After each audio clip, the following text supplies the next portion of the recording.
Fear is what I felt when my second grade teacher announced a spelling bee. Instantly, my heart started to race, and I was so nervous when she called my name. I was standing in front of everyone, just staring at the floor.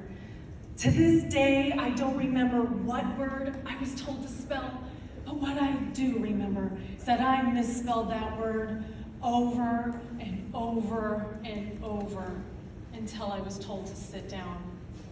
I was devastated and so embarrassed, and I held back my tears as I went to my seat. The 8-year-old me would have told you it was the worst day of my life, and it would have been, except that when class ended, Mrs. Maddox called me over, and she said, "Monica, I have a trick for you.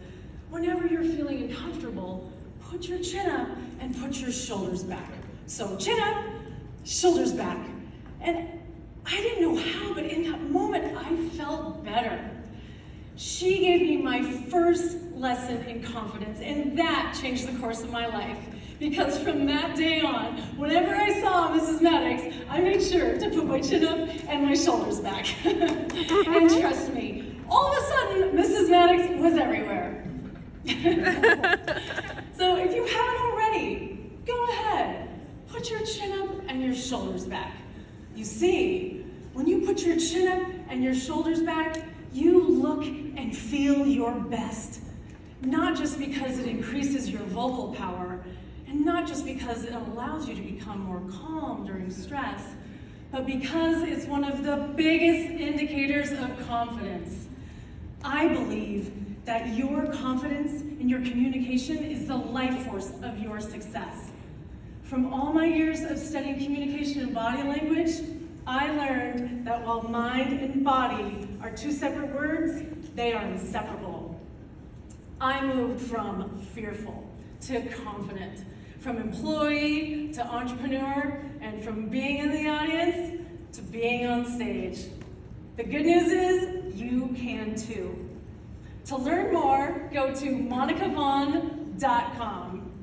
And it was just 1 year later, after that spelling bee, I was standing in front of everyone in my 3rd grade class. And while Mrs. Maddox wasn't in the room that day, she was right there with me as I heard her say, "Chin up, shoulders back." So I invite you, with whatever you're facing in your life, to remember, chin up and shoulders back. Woo!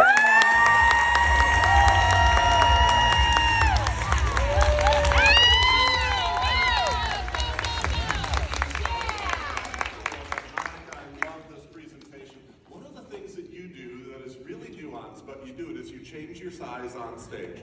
And I tell people I can change my size by a full 6 inches. And like Hatsu could have done that when Hatsu's out here saying, "I wasn't the man I wanted to be," he gets smaller.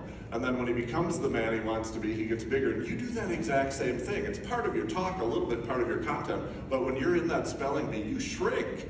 And then when you get talked to by your teacher, you grow. And that is so nuanced, but so smart. That is a really smart thing to do. You know what this presentation could use, and a lot of presentations could use, is a universalizing statement. You have just a little bit of time at the end. We could sneak in a sentence that changes it from your story to everyone's story.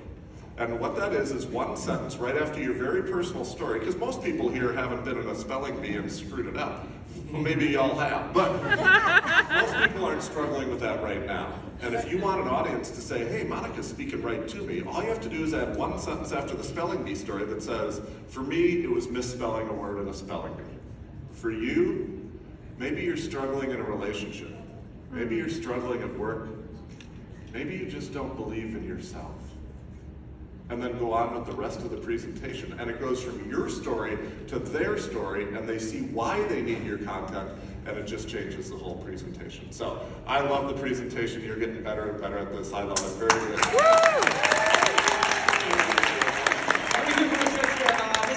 Would you like to give some feedback? Great job. I saw you the other day and you did an amazing job. I thought you did even better today, so very well done. The only thing that I would suggest is that you did great. You were looking out in the crowd, but I'd like to see you kind of look at us, like pull us in, because I think you were trying to tell your story, but I was looking at your eyes. I was trying to watch you, right? And a lot of times when you look at people in the audience, you're pulling us in. And you did an amazing job with your hand gestures and how your chin up and shoulders back.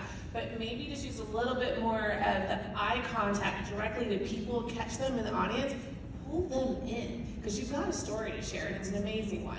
But well done, great job.